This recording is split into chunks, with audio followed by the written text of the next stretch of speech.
Welcome to Frost Astrophotography and this part 13 of my miniature home observatory build.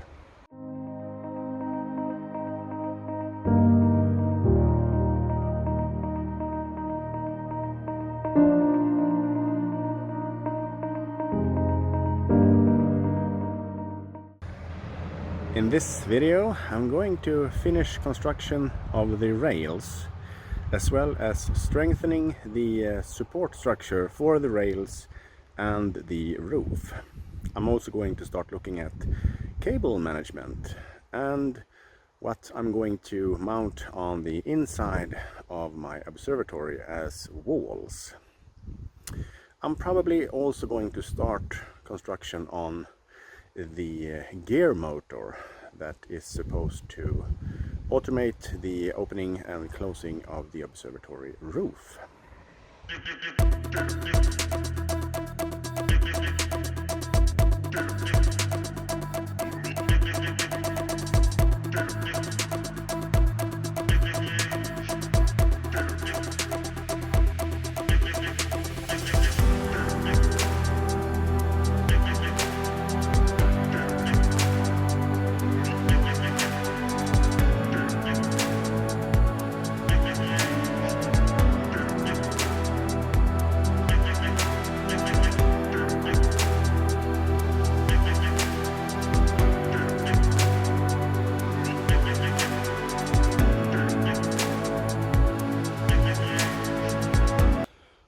As you can see in this video, I have the support for the wheels,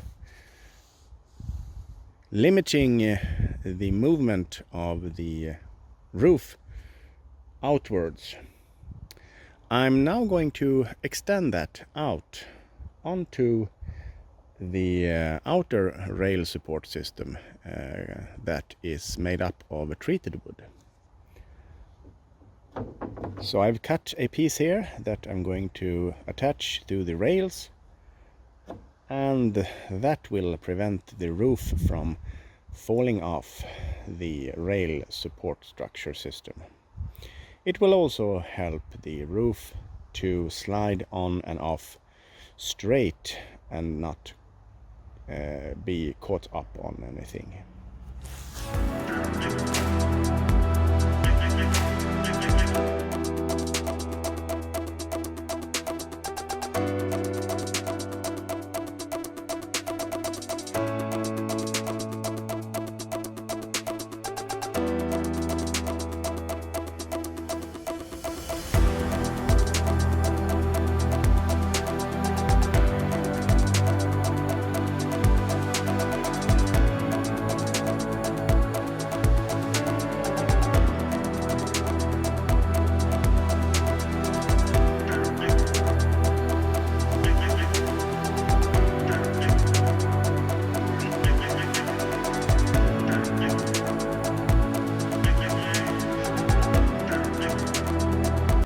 I have installed the rail supports here, preventing the roof from tipping over the side.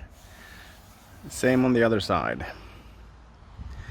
I've strengthened the structure by adding a metal plate here and also adding supports to each leg. This will stabilize the structure and prevent it from moving side to side if there is any additional weight on the roof, such as snow, for example. But I'm fairly sure that I'm going to remove any snow before using it. I have been thinking about winter and snow. I'm obviously going to have snow on the tracks here, and I will have to manually brush that off before using it. I was thinking about, if this is going to be a problem, maybe carving out a track for a heating cable and then adding a thin piece of aluminum layer on top. That way I could heat the tracks, melting any snow, and could do that from remote. However, if there was to be a lot of snow on the roof, I'm not sure I want to open it without removing the snow from the roof here. But since I have a metal roof, I think this will melt as well in the sun. I've also added some conduits for cabling. I'm going to route all cabling in the walls and then mount sockets as needed on the inside walls. That is going to be an fiber board, OSB board in Swedish. I'm also going to add on this side a fresh air intake, and on the other side here I'm going to add a fan that I can control from inside, and that will let me ventilate the structure mechanically, so to speak, whenever needed. I'm also going to have a small outlet on the wall here to place a frost watch or a small heater with a fan that will enable me, if I want to, turn on a fan and just a little bit of heat to clear out any moisture when closing the roof, just for a while after an imaging session. What we have here is the slide gate motor that I'm going to use for my observatory roof. As I explained in an earlier video, you have inputs here that you can use to control the slide gate motor using a toggle or momentary switch if you want to. And that also means that you can use these inputs to control this motor through a relay of your choice. Now I've chosen to implement two ways of controlling this slide gate motor, or three actually if you're counting the remote control included in the kit. The first method is to use Z-wave relays connected to my home automation system.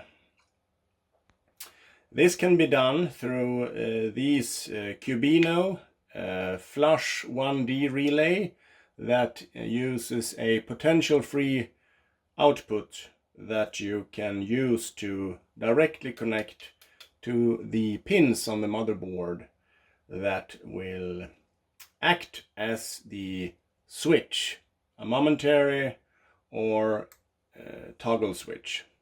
This means that I can use my telephone to control one relay for open and one relay for close of the observatory roof. The next step for me is to include or implement some kind of interface between this motor and my acquisition software, Nina for example, or Astrophotography tool, or Sequence Generator Pro if you're using that. That is not a problem. You can combine it with the Z-wave relays if you want to. You can just simply parallel connect the two to the inputs on the motherboard. The next thing I want to control is to limit the opening and closing, because when I've used the relays here and my telephone to trigger an opening or a closing of the roof, I want it to stop at a certain position. I don't want to manually have to stop the roof. This model here actually has a built-in magnetic contacts for controlling the limits, where to stop. And these magnets, they are pretty powerful, are supposed to be mounted onto the gear rod that is in contact with the gear wheel on the motor. So it sits here, and I have another one on the other side that sits here. You have a lower and an upper, and when this moves, these magnets also move. So when this moves in this direction, encountering this magnet here, the motor stops. And the same thing on the other side. When the roof opens, it encounters this sooner or later and it stops. The drawback of this is that you actually have to have the magnets on the gear rod itself. And I think that's troublesome, because then you have the magnet and you also have the mounting brackets, and all of that has to pass through holes, for example, in the observatory.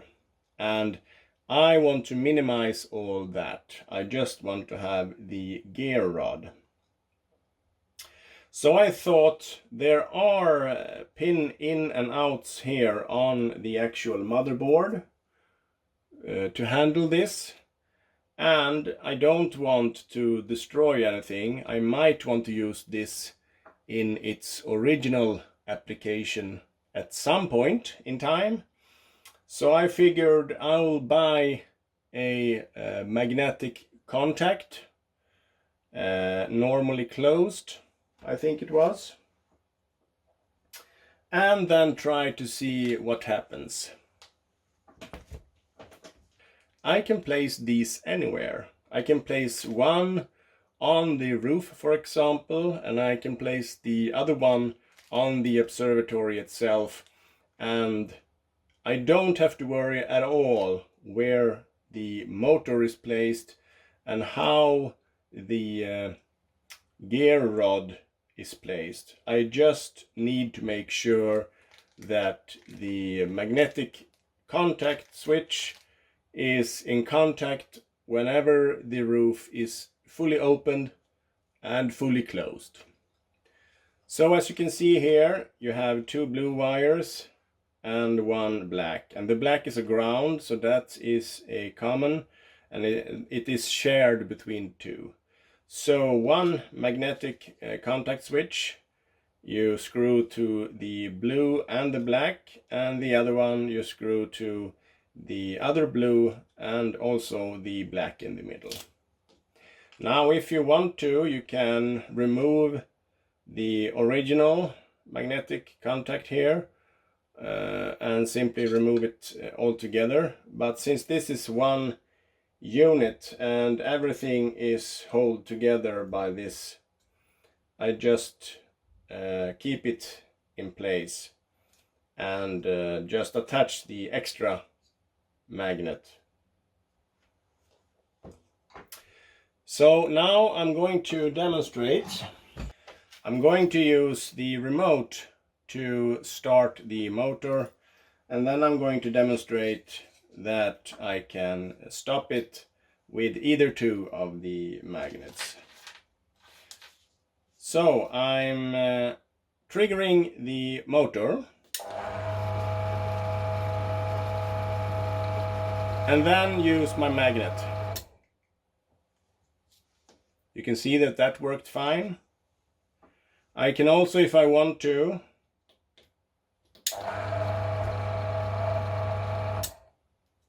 trigger stop with the built-in magnet.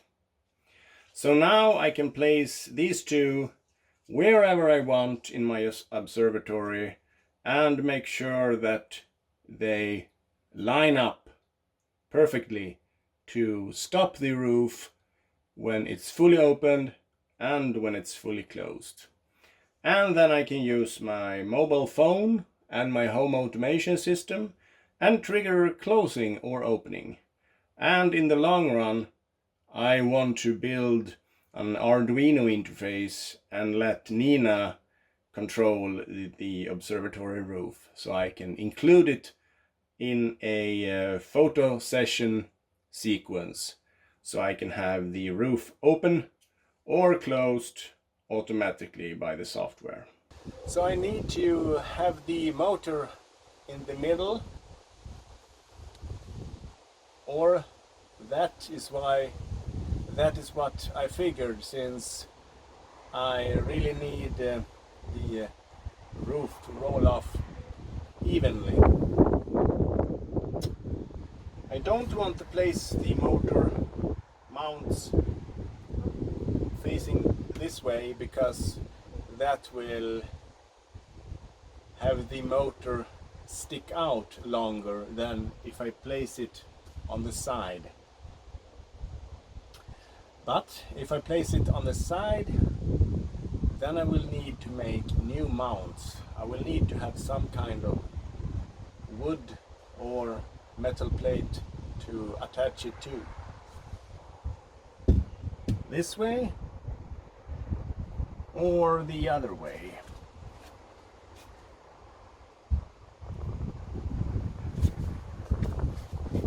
So I'm thinking this way, because then the gear will be closest to the wall, and that will let me have less gear rod sticking out outside the wall there.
Motor attached.